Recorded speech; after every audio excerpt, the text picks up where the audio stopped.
How's it going, everybody? Today I'm going to be showing y'all how to do a tune-up on this 3-liter 2007 Mitsubishi Outlander.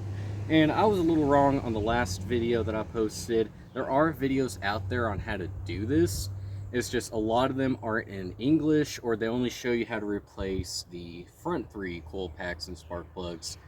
And the ones in the back 3, they're all underneath this manifold, so we're going to be taking this manifold off. But before I get into all that, I'm going to show y'all what all we're replacing. So while you're in there, you're going to have to take out the air filter. So it's probably about time to replace the air filter anyway if you're doing a tune-up. So go out, get yourself an air filter, and we'll be replacing that last. But we've got 6 spark plugs and 6 still in the package coil packs. So I'm not going to make y'all wait any longer. Let's get into this. So first off, I'm just going to wait to change the front 3 since they're the easiest. But we're going to go on and take all the intake and the manifold off so we can get down in there and replace the back ones. So first things first, you're going to come here, basically undo these, and pull this boy right out. And yeah, you can just see how gross that air filter is compared to the new one. So that's why I say go on and replace your air filter while you're in here. That's just going to get thrown over there. And then now we are going to come in here and take this 10mm off that's down here.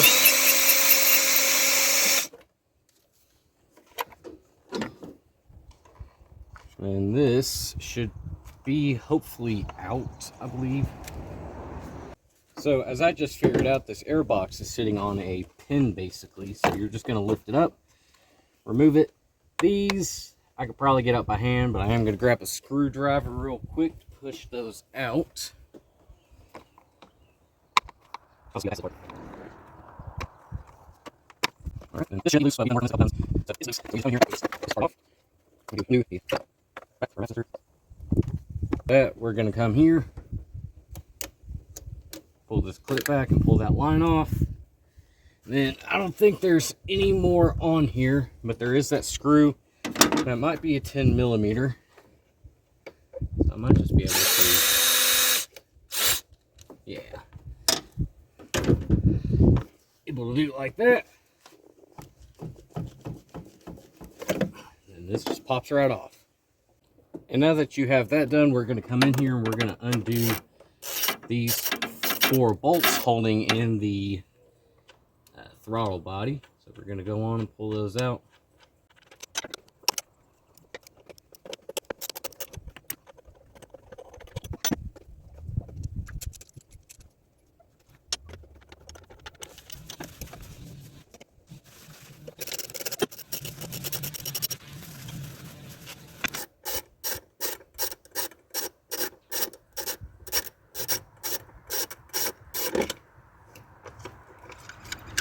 Just like that.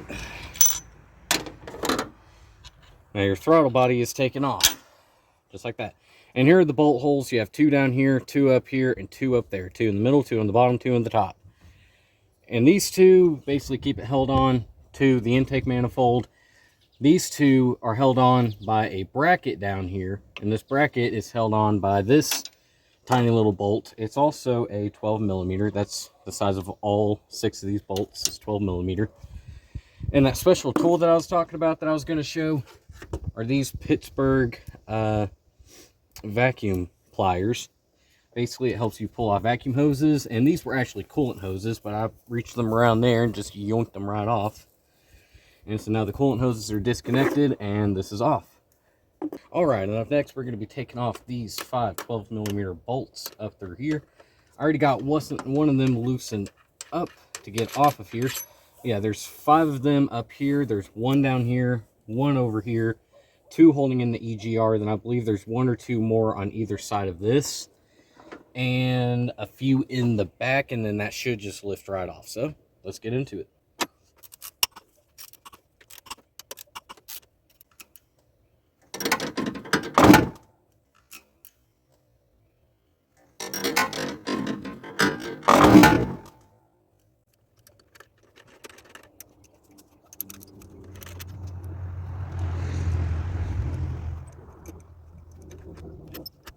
Alright, so we already got these bolts off. And next up, we're going to be coming down here to the EGR, and we're going to be undoing these two bolts there. And don't worry, I will zoom in. But yeah, those two bolts, this one and this one, we're going to go on and remove those.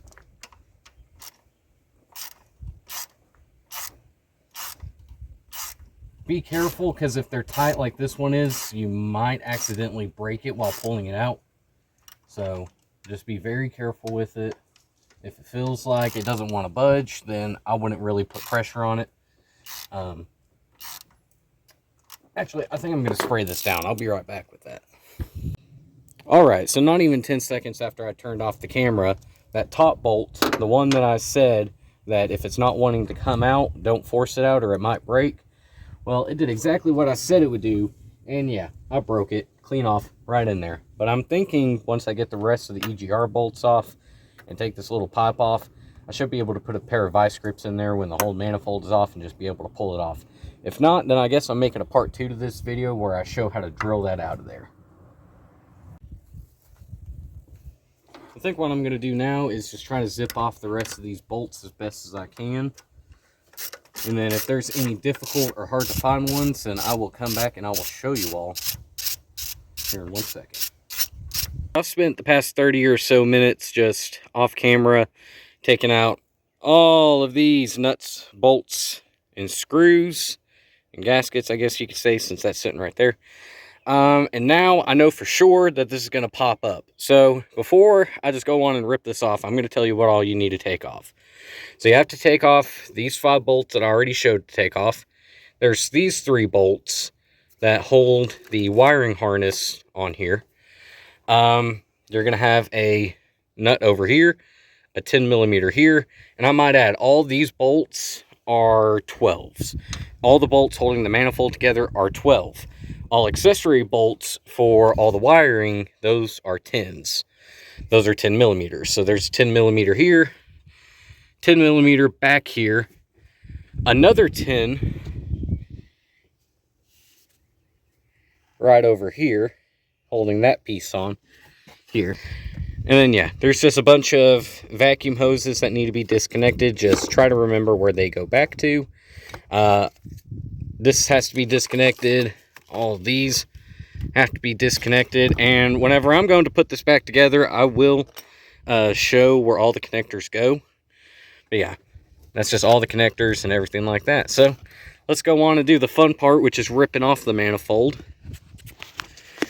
And basically, you also want to be careful about ripping off the manifold because it can get pretty dirty on there. So you do risk knocking stuff down into the engine. So just be careful while pulling it. But it should be all good now. Oh yeah, just like that. Alright, now let's get started on this. Never mind. Right before I do that, I just wanted to show all the work I've been doing. So you can see I've got a tap and die kit and some of those lying around. So y'all remember that bolt that broke down here? Yeah, this one. Yeah, well, got it out. But didn't get it out until I started drilling a bunch. So did a bunch of drilling. Did some tapping. And now it's fixed. So, yeah. Now back to this. So yes, now we are going to work on this. If this thing will ever focus in. So the coil packs are all held on by 10mm nuts. So we're going to go on and zip those off.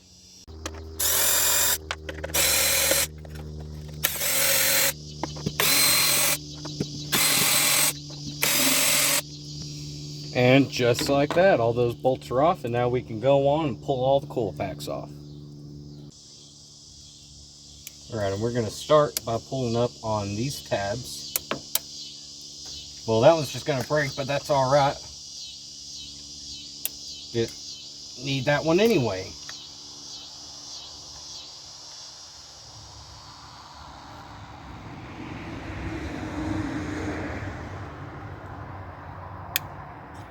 Oh my god, are all these just going to break? I don't care, just as long as they stay plugged up, that's all that I'm worried about.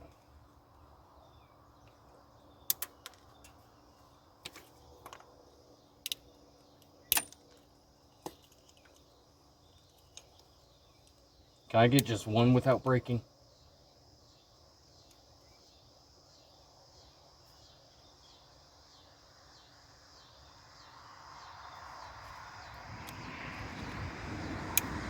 Nope. All right.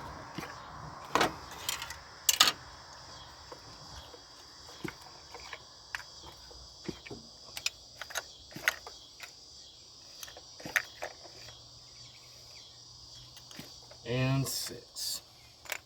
All right, all 6 of the old coil packs are gone. Let's go and get the new ones. I don't know what I was talking about because we still got to pull these spark plugs. And ooh, I feel like these have been in here for a while.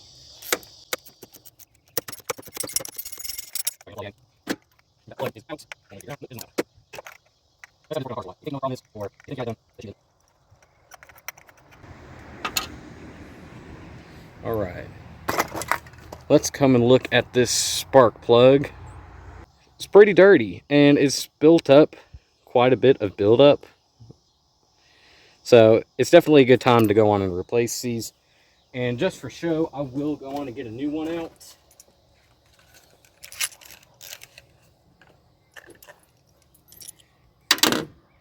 For a comparison, that's old versus the new. Alright, so I had to run back out to the parts store again tonight and grab a different pack of spark plugs because, long story short, my parents have had this car for about 10 years, and 4 years ago they were planning on doing a tune-up, just never got around to it. Turns out they ordered the wrong plugs, so I've got the correct ones here. Or at least I hope are the correct ones. I'm going to go on and pull one out and test fit it into that other hole. And I think, just like that,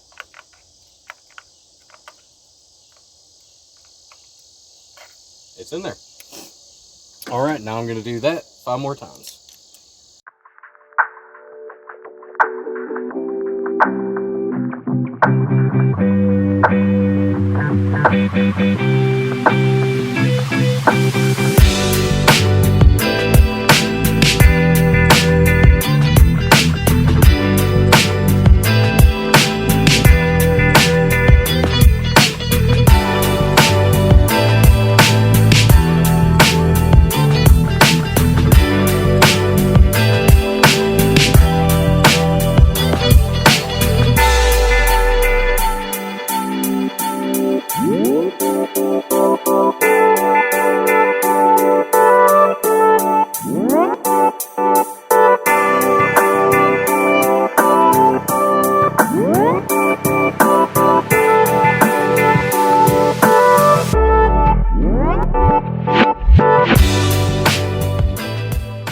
So now that that is done, I'm going to go on and get out all 6 of my plugs.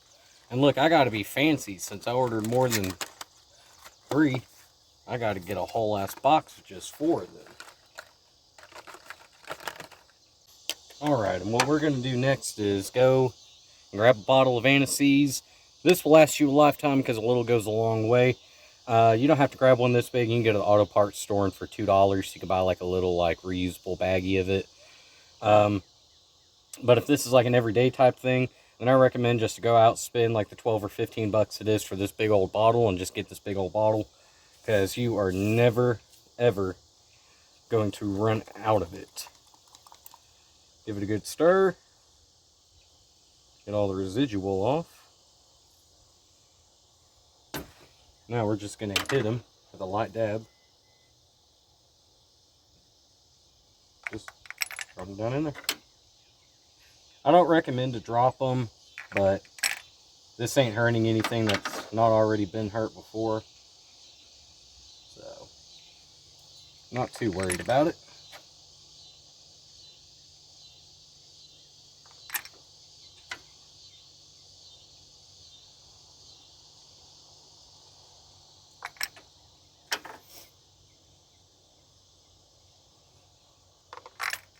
Alright, and just like that, all 6 plugs have been done. So now I'm just going to go tighten them up, and then going to replace the coil packs next.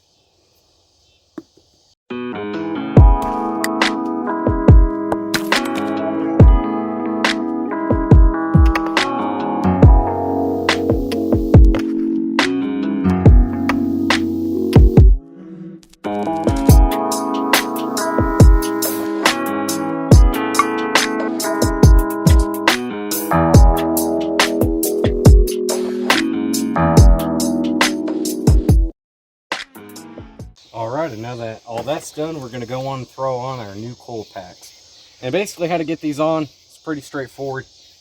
Match up this hole with that hole.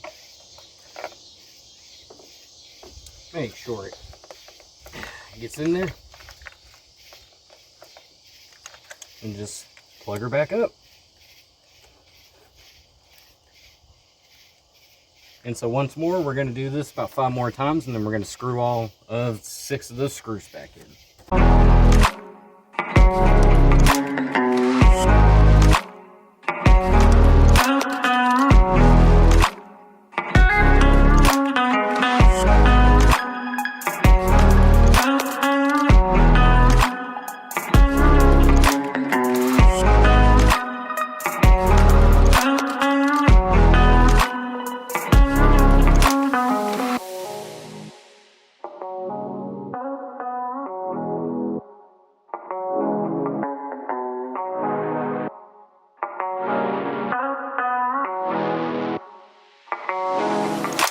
Alright, so before we throw this manifold back on, I just wanted to go on and say that I did get a couple of things wrong last night. One of them, well, the only thing basically being this right here, this little canister that has these vacuum hoses. You don't have to take it off, and you don't have to take this 10mm off that I was talking about. So this stuff can stay on. That'll save you about 5 minutes worth of time. But without further ado, let's go on and put this back together.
And just like that, you've done a tune-up on your 07 Mitsubishi Outlander.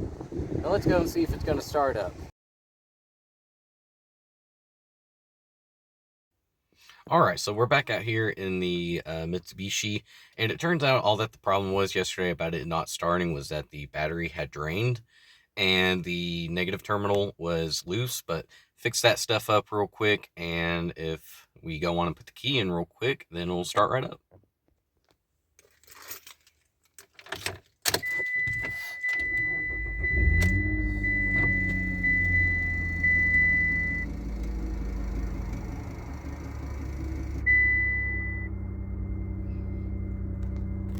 So it's idling a little high.